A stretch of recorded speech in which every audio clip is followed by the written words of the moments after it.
11 പേർ എഴുന്നേറ്റു. 11 of them stood up. അപ്പോസ്തല പ്രവൃത്തിയിലെ 2-ാം അധ്യായത്തിൻ്റെ 14-ാം വാക്യമാണ്. അപ്പോൾ പത്രോസ് 11 പേരോടുകൂടെ നിന്നുകൊണ്ട് ഉറക്കെ അവരോട് പറഞ്ഞത്. 11 പേര്, പത്രോസ് 12 പേര്. 12 പേര് ഒന്നിച്ചൊരു കാര്യത്തിന് നിൽക്കുക എന്ന് പറഞ്ഞ് അതൊരു അസാധ്യ കാര്യം തന്നെ. 2 പേര്, ഭാര്യ ഭർത്താക്കന്മാരൊന്നിച്ച്, അപ്പനമ്മയും മക്കളൊന്നിച്ച്, പിന്നെ ജോലിക്കാരും മാസ്റ്ററും ഒന്നിച്ച്, ഇതൊന്നും 2 പേരൊന്നിച്ചുള്ളൊരു സംഭവമൊന്നും ഇപ്പം നടക്കുന്നില്ല. പക്ഷെ ഇവിടെ 12 പേരൊന്നിച്ച് നിന്നു ഒരുപോലെ. പത്രോസ് എഴുന്നേറ്റ് നിന്നപ്പോൾ പത്രോസിൻ്റെ കൂടെ ബാക്കി 11 പേര് നിന്നപ്പോൾ 12 പേര് എഴുന്നേറ്റ് നിന്ന് ഒരേ കാര്യം ഒരേ മനസ്സിൽ ഒരേ ശക്തിയോടെ പറഞ്ഞാൽ നടക്കാതിരിക്കത്തില്ല. അവിടെയാണ് നമ്മുടെ വിജയം, അവിടെയാണ് നമ്മുടെ കൺവെൻഷൻ്റെ ആവശ്യം, അവിടെയാണ് നമ്മുടെ ചർച്ചിൻ്റെ. 11 പേര് 12 പേര് ഒന്നിച്ച് നിന്നൊരു കാര്യത്തിന് നിന്നാൽ അസാധ്യമായിട്ട് ഒന്നുമില്ല, നടന്നിരിക്കും, ഷുവറാണ്. അതുകൊണ്ട് ഈ 12, അതായത് ഇത് അല്പകാലം മുമ്പ് നമ്മൾ കണ്ടു. പിന്നെ എമ്മോസിലേക്ക് കുറേ പേര് ഇറങ്ങിപ്പോയി, പിന്നെ കുറച്ച് പേര് പിന്നെ മീൻ പിടിക്കാൻ പോയി, കുറച്ച് പേര് അവിടെ തന്നെ ഇരുന്നു. ഇങ്ങനെ പലതായിട്ട് ചിതറിക്കിടന്ന മക്കളെല്ലാം ഇപ്പോൾ ഒന്നിച്ചുകൂടി പരിശുദ്ധാത്മാവ് വന്ന് അന്യഭാഷയിൽ സംസാരിക്കാൻ തുടങ്ങിയതോടുകൂടി, അന്യഭാഷ മീൻസ് സ്വർഗീയ ഭാഷയാണ്, ഭാഷ കലക്കുന്ന പരിപാടി അവിടുത്തെ നിർത്തി. ബാബേൽ ടവറിലുണ്ടായിരുന്ന ഭാഷ കലക്കുന്ന ദുഷ്ടപ്രവണതയെ ദൈവത്തിൻ്റെ പരിശുദ്ധാത്മാവിനെതിരായിട്ട് എന്തപ്പോൾ ദൈവം തന്നെയാണ് അന്ന് ഭാഷ കലക്കിയത്. കാരണം ജഡം കൂടി ദൈവത്തിന് വിപരീതമായി. അതിനെ തിരിച്ച് ദൈവം പരിശുദ്ധാത്മാവ് അയച്ച് നമുക്ക് ഐക്യത്തിൻ്റെ എന്തിന്, ഒരു നല്ല കാര്യത്തിന് വേണ്ടി, ആത്മാവിനെ നിറയാൻ വേണ്ടി.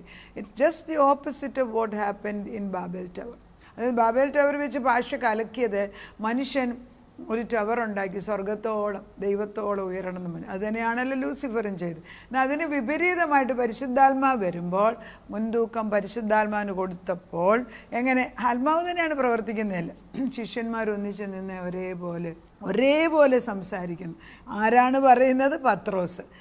ഇച്ചിരി കാലം മുമ്പ് ദൈവത്തെ 3 പ്രാവശ്യം തള്ളിപ്പറഞ്ഞവന്. വെള്ളത്തിൻ്റെ മേലെ നടക്കാൻ വന്ന് വെള്ളത്തിൽ കുറച്ച് നടന്നു കഴിഞ്ഞപ്പം അവിശ്വാസം ഭയം കയറി വെള്ളത്തിൽ വീണ വ്യക്തി, ഏത് കാര്യത്തിനും എടുത്തു ചാടുന്ന വ്യക്തി.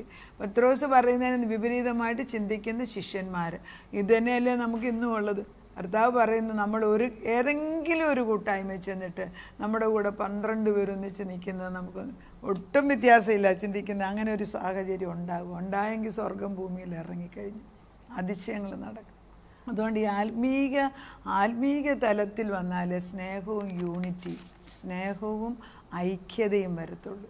ലവ് ആൻഡ് യൂണിറ്റി അത് വരണമെങ്കിൽ പരിശുദ്ധാത്മാവ് വരണം.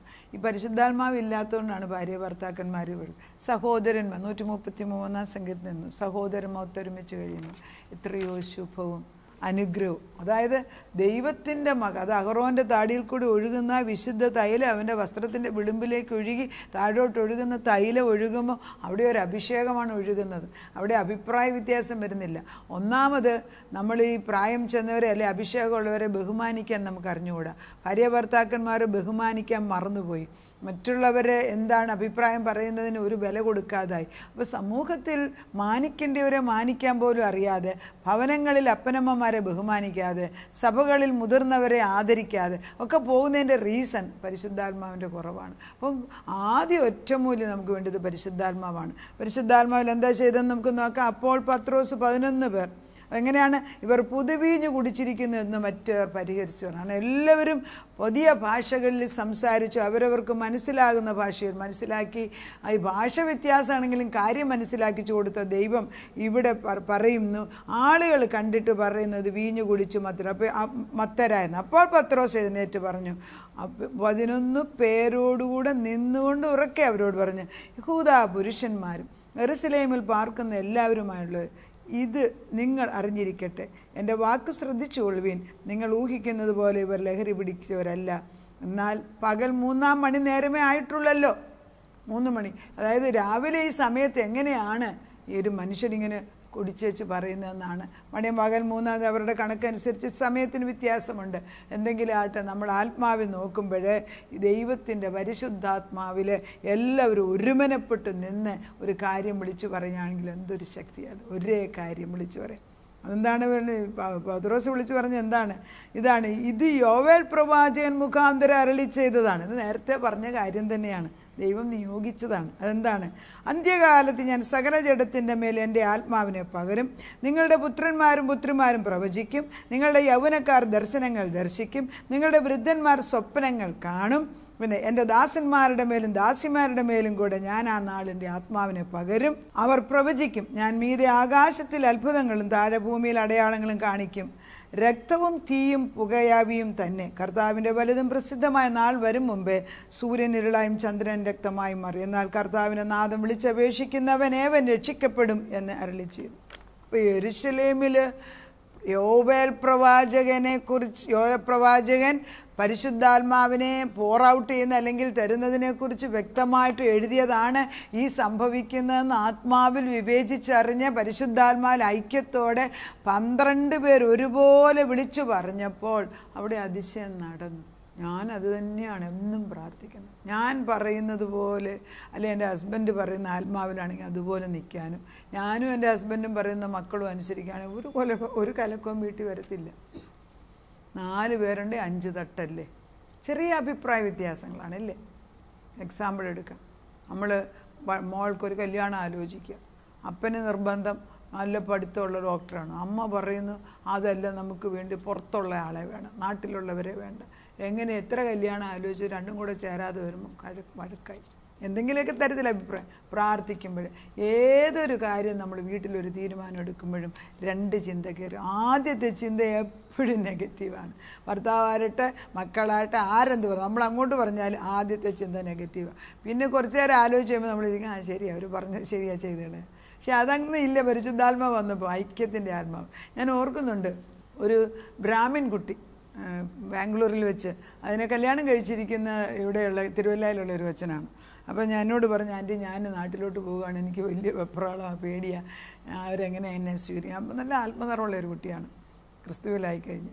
അപ്പോൾ അതിവിടെ വന്ന് ഭർത്താവിൻ്റെ വീട്ടിൽ കുറച്ച് നാൾ താമസിച്ച് തിരിച്ചു വന്നു. ബാംഗ്ലൂരിൽ തിരിച്ചു വന്നപ്പോൾ ഞാൻ ചോദിച്ചു കുട്ടിയോട്, എങ്ങനെയുണ്ടായിരുന്നു വീട്ടിൽ ചെന്ന് താമസിച്ചിട്ട്? ഭർത്താവിൻ്റെ വീട്ടിൽ പോയി താമസിച്ചു. അപ്പോൾ ആ കുട്ടി എന്നോട് പറഞ്ഞു, ഞാനിന്ന് ഓർക്കുന്നുണ്ട്. ആ കുട്ടി പറയാണ്, ഒരു പ്രശ്നമില്ലായിരുന്നു. കാരണം രാവിലെ എന്നോട് പരിശുദ്ധാത്മാവ് പറയും ഇന്നതൊക്കെ ചെയ്തിരിക്കണം, കാപ്പി ഉണ്ടാക്കി വെക്കണം, ഭക്ഷണം ഉണ്ടാക്കി വെച്ചേക്കണം, അതിപ്പോൾ അപ്പം വന്ന് ചോദിക്കുക, അതുണ്ടാക്കി എല്ലാം ചോദിക്കുന്നതിന് മുമ്പ് ഞാൻ ഉണ്ടാക്കി വെച്ചിരുന്നു. എനിക്കൊരു പ്രശ്നം അവിടെ ഉണ്ടായില്ലെന്ന്. കാരണം പരിശുദ്ധാത്മാവ് അവരുടെ ആലോചന ഇവർ നേരത്തെ പറഞ്ഞു കൊടുക്കും. വളരെ സന്തോഷത്തോടെ കുട്ടി തിരിച്ചു വന്ന് എന്നോട് അത് പറഞ്ഞു. വർഷങ്ങൾക്ക് മുമ്പാണ്. പരിശുദ്ധാത്മാവ് വരുമ്പം കലക്കമില്ലെന്നേ. കലക്കം ഉണ്ടാകത്തില്ല, അടി ഉണ്ടാകത്തില്ല, വഴക്കുണ്ടാകത്തില്ല, സ്ട്രൈഫ് സ്പിരിറ്റ് ഇല്ല. ഒരു ഭവനങ്ങളിലും കലക്കം വരത്തില്ല, സഭകളിൽ വഴക്കുണ്ടാകാൻ സാധ്യതയില്ല. പരിശുദ്ധാത്മാവാണ് നിയന്ത്രിക്കുന്നത് എങ്കിൽ അസാധ്യമായിട്ടുള്ള. പിന്നെ നീതിക്ക് വിപരീതമായ വേറൊരു കാര്യം, പക്ഷെ അവിടെ അല്ല. ആത്മാവ് വരുമ്പോൾ ഐക്യത വരും. 12 പേര് 12 സ്വഭാവക്കാർ ഇവിടെ ഒന്നിച്ചു നിന്നു. അതുകൊണ്ട് എന്ത് സംഭവിച്ചു? എന്താണ് സംഭവിച്ചത്? 3000 പേര് യേശുക്രിസ്തുവിനെ സ്വീകരിച്ചു. ഇത് കർത്താവിൻ്റെ ആത്മാവ് വരുമ്പോൾ പിന്നെ സങ്കീർത്തനം അങ്ങോട്ട് പത്രോസ് പിന്നെ സങ്കീർത്തനം പറയാണ്.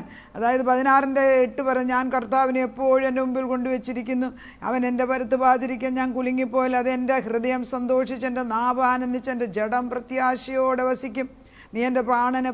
ഇതെല്ലാം പിന്നെ സങ്കീർത്തനങ്ങളിൽ കൂടെയും നല്ല ദൈവം ചെയ്ത കാര്യങ്ങളെല്ലാം അങ്ങോട്ട് വിളിച്ചു പറഞ്ഞപ്പോഴത്തേക്ക് കർത്താവിൻ്റെ ആത്മാവ് ആളുകളിൽ 12 പേരുടെ ആത്മാവിൽ ഒരുപോലെ ഐക്യത്തിൻ്റെ ആത്മാവ് വന്നപ്പം എത്ര പേരാണ് കേട്ടത്?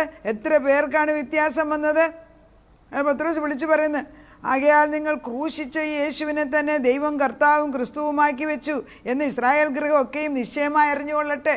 വ്യക്തമായിട്ടും പഴയ നിയമത്തിനെ സൈറ്റ് ചെയ്ത് ക്രിസ്തു എന്തിനാ വന്നതെന്നും യേശു ക്രിസ്തു എന്തിനാ ക്രൂശുമരണം ഏറ്റെടുത്തതെന്നും പാപികൾക്ക് വേണ്ടി അവൻ രക്തം ചൊരിഞ്ഞുവെന്നും അവൻ ഉയർത്തെഴുന്നേറ്റുവെന്നും ധൈര്യം. ആ ദൈവത്തെ ഞാൻ കണ്ടു.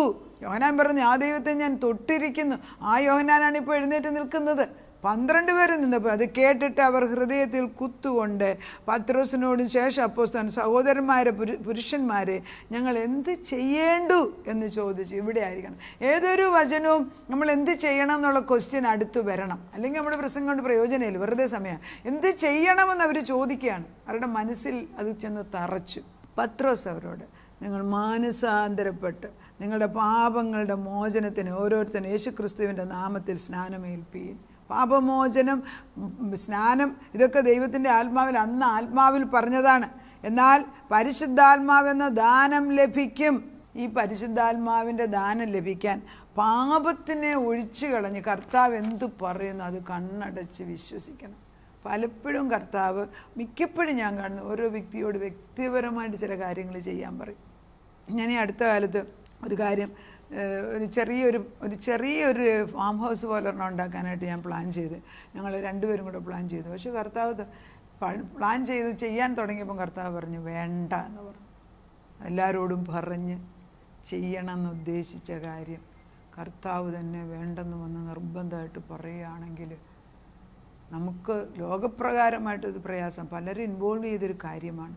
എങ്ങനെ അത് നമ്മളത് പിന്നെ വേണ്ടാന്ന് തീരുമാനിച്ചു. ഞാൻ ഓർക്കുന്നു, ഒരച്ഛൻ, CSI അച്ഛൻ, അദ്ദേഹം മരിച്ചുപോയി. അദ്ദേഹത്തിൻ്റെ മോടെ കല്യാണത്തിന് വേണ്ടി എല്ലാം തീരുമാനിച്ചു കഴിഞ്ഞു. ചെറുക്കനെ കൊള്ളാൻ കുഴപ്പമൊന്നുമില്ല, ലോകപ്രകാരം എല്ലാം കറക്റ്റ്. പക്ഷെ കല്യാണത്തിനൊരു 2-3 ദിവസം മുമ്പ് അച്ഛനോട് ദൈവം പറഞ്ഞു, ഇവനല്ല ഇവളുടെ പുരുഷനെന്ന്. അച്ഛൻ മുറിക്കകത്ത് കയറി അടച്ചിരുന്നു. ഇനി അവർ വരുമ്പോൾ എന്ത് പറയും? കാരണം എത്ര പേരുടെ മുമ്പിൽ വെച്ച് വാക്ക് കൊടുത്തതല്ലേ. അച്ഛൻ മുറിക്കകത്തൊന്നും പുറത്തിറങ്ങത്തില്ല. അവരവസാനം വീട്ടിൽ വന്ന് എന്താണ് കല്യാണം മാറിയെന്നറിയാൻ അച്ഛൻ മുറിക്കകത്ത് ഇറങ്ങത്തില്ല. അച്ഛൻ നേരിട്ട് എന്നോട് പറഞ്ഞ വിഷയമാണ്. അവസാനം ആ ചെറുക്കൻ്റെ അമ്മ പുറത്തുനിന്ന് കുറേ ശപിച്ചേച്ച് ഇറങ്ങിപ്പോയെന്ന് പറഞ്ഞു. ആ കല്യാണം മാറിപ്പോയി. പിന്നെ ആ കൊച്ചിനെ വേറൊരു നല്ലൊരു ചെറുക്കൻ ദുബായിൽ നിന്നുള്ളവൻ കല്യാണം കഴിച്ച് സന്തോഷമായിട്ട് ചെയ്യും. അപ്പം എപ്പോഴാണ് ദൈവം വേണ്ടെന്ന് പറഞ്ഞത്? ആദ്യമൊന്നും പറഞ്ഞില്ല. മേ ബി നമ്മൾ ആലോചന ചോദിച്ചില്ലായിരിക്കും, അല്ലെ ആലോചന ചോദിച്ചത് ക്ലിയറായിട്ട് നമ്മൾ കേട്ടില്ല, നമ്മുടെ ആഗ്രഹം. പക്ഷെ ദൈവം വേണ്ടെന്ന് പറയുമ്പോൾ വേണ്ടെന്ന് പറയിപ്പിക്കണമെങ്കിൽ നമ്മൾ ആ ജഡമങ്ങ് മരിക്കണം എന്നിലുള്ള. നമ്മളൊരു കാര്യത്തിന് മുമ്പോട്ട് പോയിട്ട് ലാസ്റ്റ് മിനിറ്റ് ദൈവം വേണ്ടെന്ന് പറഞ്ഞാൽ അത് തന്നെയാണ് ദൈവം നമ്മളെ നോക്കുന്നത്. ഇപ്പോൾ ഈ അബ്രഹാം ഇസഹാക്കിനെ കൊണ്ട് യാഗം വെക്കുമ്പോഴേ, യാഗപീഠത്തിന്മേൽ വെച്ച് അബ്രഹാം മനസ്സുകൊണ്ട് തീരുമാനിച്ച് ഇസഹാക്കിനെ കൊന്നു കഴിഞ്ഞു. കത്തി ഉയർത്തുന്നിടം വരെ ദൈവം മിണ്ടിയില്ല. പക്ഷെ കത്തി ഉയർത്തി കഴിഞ്ഞ് പറഞ്ഞു, അബ്രഹാമേ ബാലൻ്റെ മേൽ കൈവെക്കരുത്. എന്താണ് ആ ചോദ്യം കണ്ടത്? Implicit obedience. ഇതൊക്കെ പരിശുദ്ധാത്മാവില്ലാത്തവർക്ക് മനസ്സിലാകത്തില്ല, പറഞ്ഞിട്ടും കാര്യമില്ല. എന്ത് സംഭവിച്ചു? പാപബോധവും നീതിബോധം ഇട്ട് എല്ലാവർക്കും എന്ത് സംഭവിച്ചു? മറ്റു പല വാക്കുകൾ അവൻ സാക്ഷ്യം കൊണ്ട് അവരെ പ്രബോധിപ്പിച്ചു. പത്രോസ്, ഈ വക്രതയുള്ള തലമുറ എന്ന് രക്ഷിക്കപ്പെടുവീൻ എന്ന് പറഞ്ഞു. അവൻ്റെ വാക്ക് കൈക്കൊണ്ടവർ സ്നാനമേറ്റു. അന്ന് 3000-ഓളം പേർ അവരോട് ചേർന്നു. ഒറ്റ പ്രസംഗം, 12 പേരുടെ യോജിപ്പിൽ ഒറ്റ പ്രസംഗം. ആത്മാവ് വന്നപ്പോൾ 3000 പേർ. അവർ അപ്പോസ്തലന്മാരുടെ ഉപദേശം കേട്ടും കൂട്ടായ്മ ആചരിച്ചും അപ്പം നുറുക്കിയും പ്രാർത്ഥന കഴിച്ചും പോന്നു. അതൊരു ദീർഘമാണ്. അവരൊന്നിച്ച് അവിടെയാണ് സഭ ആദ്യമേ. പരിശുദ്ധാത്മാവ് വന്നു, പുതിയ സഭ തുടങ്ങി. അപ്പം പുതിയ സഭ തുടങ്ങിയത് യെരുശലേമിൽ തന്നെയാണ്. ചിലർ പറയുന്നത് അന്ത്യോക്യയിൽ. അല്ല, അന്ത്യോക്യയിലല്ല, ഇവിടെയാണ് സഭ തുടങ്ങിയത് ആദ്യം. അന്ത്യോക്യയിൽ ക്രിസ്ത്യാനി എന്നുള്ള പറഞ്ഞതായിരിക്കണം.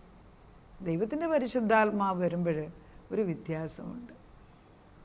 അത് പരിശുദ്ധാത്മാവിനല്ലാതെ വേറെ ആർക്കും അത് മനസ്സിലാക്കിക്കാനും ഒക്കത്തില്ല. ഞാൻ എത്ര പറഞ്ഞാലും ആത്മാവ് വന്ന് ഹേമിച്ചെങ്കിലേ നിങ്ങളിലും തൊടത്തുള്ളൂ. അതുകൊണ്ട് ഞാൻ പരിശുദ്ധാത്മാ യഹൂദയുടെ സിംഹം ഇടതും വലതും മുൻപും പിൻപും നിന്നിട്ട് പറയാൻ പറയുന്നത് ഞാനങ്ങ് പറയുകയാണ്. അത് അനേക മക്കളുടെ ഹൃദയങ്ങളിൽ ചെന്നുകൊണ്ടിട്ട് കുടുംബങ്ങളെ വിട്ടുതലാക്കി ദൈവത്തിന് ഇനി സമയധികയില്ല. എപ്പോഴാണ് ഈ ഭൂമി പുലർന്ന് നാദാനെ അബിരാമിനെയും വിഴുങ്ങിയ പോലെ ശത്രുവിൻ്റെ തന്ത്രങ്ങൾ ദൈവത്തിൻ്റെ മക്കൾക്കെതിരായിട്ട് വരുന്നത്, ദൈവമക്കളെ ഉപദ്രവിക്കാൻ വരുമ്പം ദൈവം ഭൂമി പിളർന്നിട്ട് ദുഷ്ടനെ നശിപ്പിക്കാൻ പോകുമ്പോൾ നീ ജാഗ്രതയായിട്ട് നിന്ന് നിൻ്റെ മക്കളെയും നിനക്കുള്ളതിനെയും സൂക്ഷിക്കാൻ റെഡിയായിക്കൂ. പരിശുദ്ധാത്മാവരും നമ്മളെ കർത്താവിനോടുകൂടെ ചേർക്കാനാണ്. എൻ്റെ ആടുകൾ എൻ്റെ ശബ്ദം കേൾക്കും. ആ ആടുകൾ ഇടയൻ്റെ ശബ്ദം കേട്ട് തൻ്റെ ഈ ഓരോ ആടുകളുടെയും ഇടയന്മാരോട് ആടുകൾക്ക് പ്രത്യേക ശബ്ദം കേൾക്കുമ്പോഴേ പോകത്തുള്ളൂ. അതുപോലെ ദൈവം തരുന്ന ഭാഷ മാനിക്കുക, കർത്താവ് പരിശുദ്ധാത്മാവ് തരുന്നതിനെ സ്വീകരിക്കുക. നമ്മുടെ ശരീരം ദൈവത്തിൻ്റെ ആലയമായിട്ട് മാറട്ടെ. അതിപരിശുദ്ധനായ ദൈവത്തിൻ്റെ പരിശുദ്ധാത്മാവ് നമ്മളിൽ വരുമ്പോൾ ഒരു വ്യത്യാസമുണ്ട് കർത്താവേ. അത് എപ്പോഴാണ് എങ്ങനെയാണെന്നുള്ളത് പരിശുദ്ധാത്മാവ് പഠിപ്പിക്കും. വ്യക്തമായിട്ടും വേദപുസ്തകത്തിൽ എഴുതിയിരിക്കുന്നു. അവരൊന്നിച്ചു കൂടിയിരുന്ന് ദൈവത്തിന് മഹത്വം കൊടുത്തപ്പോൾ, കർത്താവ് പറഞ്ഞത് അനുസരിച്ചപ്പോൾ, സ്നേഹത്തിൻ്റെ ആത്മാവ് പരിശുദ്ധാത്മാവ് വന്നപ്പം ഐക്യതയും സ്നേഹതയും ഇട്ടുകൊടുത്തപ്പോൾ പത്രോസ് എല്ലാവരും കൂടെ 12 പേർ ഒന്നിച്ച് നിന്ന് ഒരേ മനസ്സിൽ, ചിലർ ഇരുന്ന് കാണുമായിരിക്കും, ഇരുന്നാലും അവരുടെ മനസ്സ് ആത്മാവ് ഒന്നിച്ചാണ് നിൽക്കുന്നത്.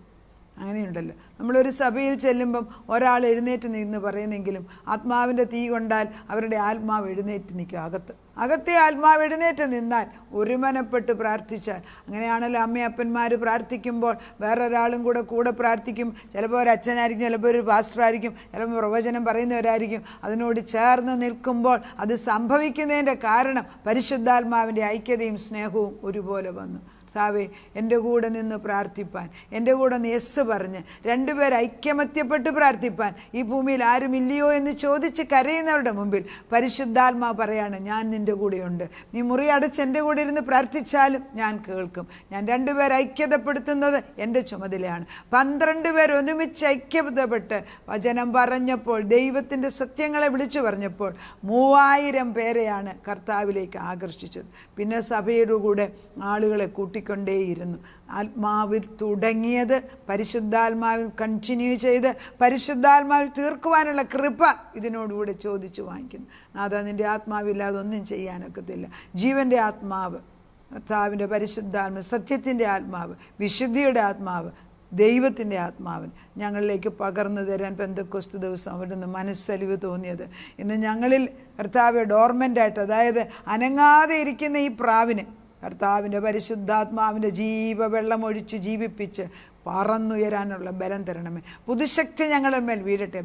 പുതുമനുഷ്യനായിട്ട് വീഞ്ഞു കുടിച്ചിട്ടല്ല, പരിശുദ്ധാത്മാവിൻ്റെ നിറവിൽ കർത്താവിൻ്റെ ഭാഷയിൽ സംസാരിക്കാൻ ഒരു പുതുശക്തിയോടുകൂടി, വീഞ്ഞു കുടിക്കുന്ന മത്തരായി തീർന്നിട്ട് എന്തും ചെയ്യാൻ മടിക്കാത്തതുപോലെ ആത്മാവിൻ്റെ നന്മപ്രവൃത്തികൾ ചെയ്യുവാൻ, ശത്രുവിനെ അടിച്ചുമാറ്റി ജയമെടുക്കുവാൻ ഇന്നൊരനേക മക്കൾക്ക്, കുടുംബങ്ങൾക്ക് ഇതോടെ ശക്തി പകർന്നു കൊടുക്കുന്ന ഇരിക്കുന്നിടത്തിരുന്ന് ദൈവത്തിൻ്റെ ആത്മാവിൽ കർത്താവിൻ്റെ വചനത്തോട് ചേർന്ന് നിന്ന് തലമുറകളെ വീണ്ടെടുക്കുവാനും കുടുംബങ്ങളിലെ പ്രശ്നം പരിഹരിക്കാനും പരിശുദ്ധാത്മാവിൻ്റെ നിറവിൽ നിന്ന് വചനമെടുത്ത് പ്രാർത്ഥിക്കാനും പുതിയ കൃപ അയച്ചു കൊടുക്കുന്നു. അങ്ങനെ സംഭവിക്കുന്നതിനാൽ സ്തോത്രം. വചനമയച്ചാൽ അത് പ്രവർത്തിക്കാതെ തിരിച്ചു വരത്തില്ല. നിൻ്റെ വചനം ജീവനും സത്യവുമാകുന്ന ചൈതന്യമുള്ള വചനമായാൽ ചെന്നുകൊണ്ടിട്ട് പ്രവർത്തിച്ചിട്ട് തിരിച്ചു വരട്ടെ അപ്പച്ച. അങ്ങനെ അപ്പച്ചൻ പ്രവർത്തിക്കുന്നതിനും ആത്മാവിനെ കൊണ്ട് ഞങ്ങളെ നിറച്ചതിനും നന്ദി പറയുന്നു. യേശു ക്രിസ്തുവിൻ്റെ പൊന്നുനാമത്തിൽ തന്നെ. ആമേൻ.